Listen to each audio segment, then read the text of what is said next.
প্রিয় দর্শক, আজকে আমি আপনাদেরকে নিয়ে আসলাম আমাদের ফরিদপুরের পদ্মা নদীর মাছ দেখানোর জন্য। এবং এখানে কিন্তু সরাসরি পদ্মা নদী থেকে যে মাছটা ধরা হয় সেই মাছটাই এখানে পাওয়া যায়। তো দেখতে থাকুন, পুরো ভিডিওটা না টেনে আমার সঙ্গেই থাকবেন।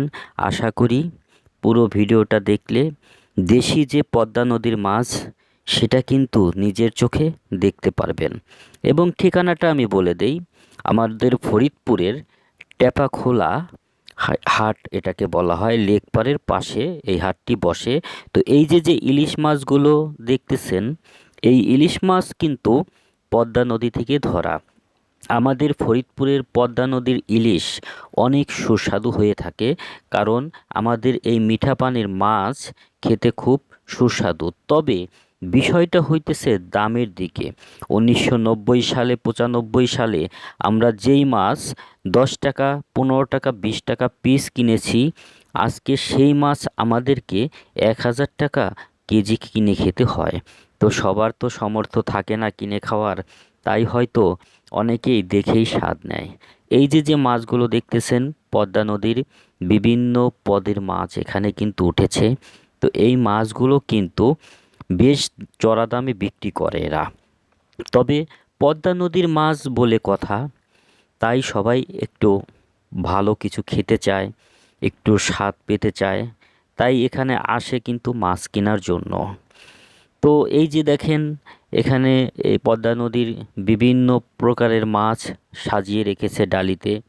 বাইলা মাছ, চিংড়ি মাছ, এবং এখানে কিন্তু একটা বল মাছও দেখা যাইতেছে। তো সব কিছু মিলে কিন্তু এই বাজারে বিকাল হলেই মাছের যেন একটি মেলা বয়ে যায়। তো প্রতিদিন বিকাল হইলেই টেপাখোলা লেক পাড়ের এই হাটে কিন্তু এনারা মাছ নিয়ে বসে পড়ে। পদ্মা নদী থেকে যে মাছগুলো আসে সেই মাছগুলো এনারা পাইকারি কিনে এখানে চলে আসে। এই যে দেখেন, বিশাল বড় একটি মাছ দেখা যাইতেছে। মাছটি কিন্তু দেখতে খুবই সুন্দর লাগতেছে। তো এই মাছটি কিন্তু পদ্মা নদী থেকে ধরা। তো মাছটি কিন্তু বিশাল আকারের, এবং সাথে কিন্তু আরও অনেক অনেক মাছ এখানে রাখা আছে ডালিতে। তো প্রিয় দর্শক, আশা করি আপনাদের খুবই ভালো লাগতেছে এই মাছগুলো দেখে। আমারও কিন্তু অনেক ভালো লাগতেছে এই মাছগুলো দেখে। তো এখানে কিন্তু প্রচুর পরিমাণে মাছ পাওয়া যায়, এবং প্রচুর পরিমাণে কিন্তু মানুষ ভিড় হয় মাছ কেনার জন্য। এখানে আবার দেখা যাইতেছে দেশি মোরগ এবং হাঁস, এগুলো কিন্তু স্বাদই ভিন্ন রকম, কারণ ফার্মের সাথে আর দেশি মুরগির সাথে কখনোই কম্পিটিশন চলে না। তো হাঁসের মাংস খিচুড়ি ভুনা খেতে খুবই ভালো লাগে। তো এখানে কিন্তু দেশি হাঁসও পাওয়া যায়। সবচেয়ে থেকে বড় বেশি ব্যাপার হইতেছে এটা, মাছ কেনার জন্য এখানে মানুষ আসে, কারণ এই পদ্মা নদীর টাটকা মাছ এবং পদ্মা নদী থেকে যে মাছগুলো ধরে আনে সেই মাছগুলো কেনার উদ্দেশ্যেই আসে। তবে প্রিয় দর্শক, একটা কথা মনে রাখবেন, অনেক সময় কিন্তু জেলেরা বিভিন্ন প্রকারের মাছ ভাজিয়ে একসাথে রেখে ওটাকে পদ্মা নদীর মাছ বলে চালিয়ে দেয়। তবে সেটা থেকে সাবধান, দেখে শুনে কিনতে হবে।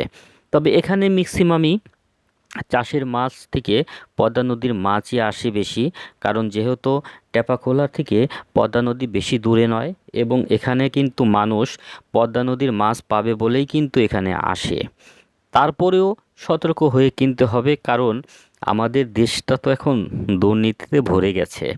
তো এই যে মাছগুলো নিয়ে বসে আছে, তবে আজকে কিন্তু কাস্টমার আমি দেখলাম খুবই কম। তো এনারা কিন্তু তারপরও মাছের ডালি ভরা সাজানো মাছ, এবং দেখতে খুব সুন্দর লাগতেছে। অবশ্য আস্তে আস্তে বিক্রি হবে। তো মাছগুলো দেখেন, দেশাল যে মাছগুলো, এই মাছগুলো কিন্তু খাইতেও অনেক সুস্বাদু, অনেক মজা লাগে। এবং এই যে মাছগুলো দেখেন কিভাবে নড়তেছে, এই মাছগুলো কিন্তু দেখে আমার খুব ভালো লেগেছে। এটা অবশ্যই শিং মাছ। তো এই যে এখানেও ডালিতে করে কিন্তু শিং মাছ রাখা আছে।